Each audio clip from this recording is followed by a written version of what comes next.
ಹಳ್ಳದಲ್ಲಿ ಕೊಚ್ಚಿ ಹೋಗ್ತಾ ಇದ್ದ ಅಣ್ಣ ತಂಗಿಯ ರಕ್ಷಣೆ ಮಾಡಲಾಗಿದೆ. ಬೆಳಗಾವಿ ಜಿಲ್ಲೆ ಸವದತ್ತಿ ತಾಲೂಕು ಚಿಕ್ಕಬುದನೂರ ಗ್ರಾಮದಲ್ಲಿ ನಡೆದಂತ ಘಟನೆ.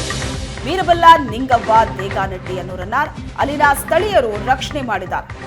ಚಿಕ್ಕಬುದನೂರ ಗ್ರಾಮದ ವೀರಬಲ್ಲ ನಿಂಗವ್ವ ದೇಗಾನಟ್ಟಿ ಜಿಲ್ಲೆಯಾದ್ಯಂತ ಧಾರಾಕಾರ ಮಳೆ ಸುರಿತಾ ಇದೆ. ಮಳೆಗೆ ಸೇತುವೆ ಜಲಾವೃತ ಆಗಿದೆ.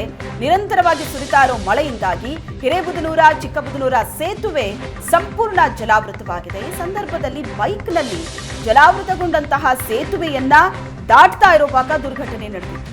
ನೀರಿನ ರಭಸಕ್ಕೆ ಬೈಕ್ ಸಮೇತ ಅಣ್ಣ ತಂಗಿ ಕೊಚ್ಕೊಂಡು ಹೋಗಿದ್ರು. ಕೂಡಲೇ ಅಣ್ಣ ತಂಗಿಯನ್ನ ಅಲ್ಲಿನ ಸ್ಥಳೀಯರು ರಕ್ಷಣೆ ಮಾಡಿದ್ದಾರೆ. ದೃಶ್ಯದಲ್ಲಿ ನೋಡ್ತಾ ಇದ್ದೀವಿ, ರಭಸವಾಗಿ ಹರಿತಾ ಇರುವಂತಹ ನೀರು. ನಿರಂತರ ಮಳೆ ಸುರಿತಾ ಇರೋದ್ರಿಂದ ಹಿರೇಬುದನೂರ ಚಿಕ್ಕಬುದನೂರ ಸೇತುವೆ ಜಲಾವೃತ ಆಗಿದೆ.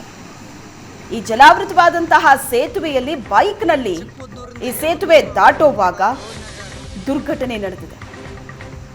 ಅಣ್ಣ ತಂಗಿ ಬೈಕ್ನಲ್ಲಿ ಹೋಗ್ತಾ ಇದ್ರು. ಸೇತುವೆ ಮೇಲೆ ಇಷ್ಟು ರಭಸವಾಗಿ ನೀರು ಹರಿತಾ ಇದ್ರು ಸಹ ಇದೇ ನೀರಲ್ಲಿ ಸೇತುವೆಯ ಮೇಲೆ ಬೈಕ್ ಅನ್ನ ಚಲಾಯಿಸ್ತಾರೆ. ಬೈಕ್ ಕೊಚ್ಕೊಂಡು ಹೋಗುತ್ತೆ. ಅಣ್ಣ ತಂಗಿ ಕೂಡ ನೀರಲ್ಲಿ ಕೊಚ್ಕೊಂಡು ಹೋಗ್ತಾ ಇರ್ತಾರೆ. ಆ ಸಂದರ್ಭದಲ್ಲಿ ಅಲ್ಲಿನ ಸ್ಥಳೀಯರು ಅಣ್ಣ ತಂಗಿ ಇಬ್ಬರನ್ನು ರಕ್ಷಣೆ ಮಾಡಿದ್ದಾರೆ.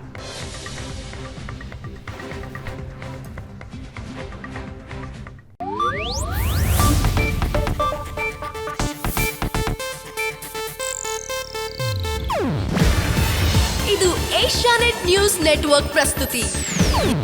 ನೀವು ನೋಡ್ತಿದ್ದೀರಾ ಏಷ್ಯಾನೆಟ್ ಸುವರ್ಣ ನ್ಯೂಸ್.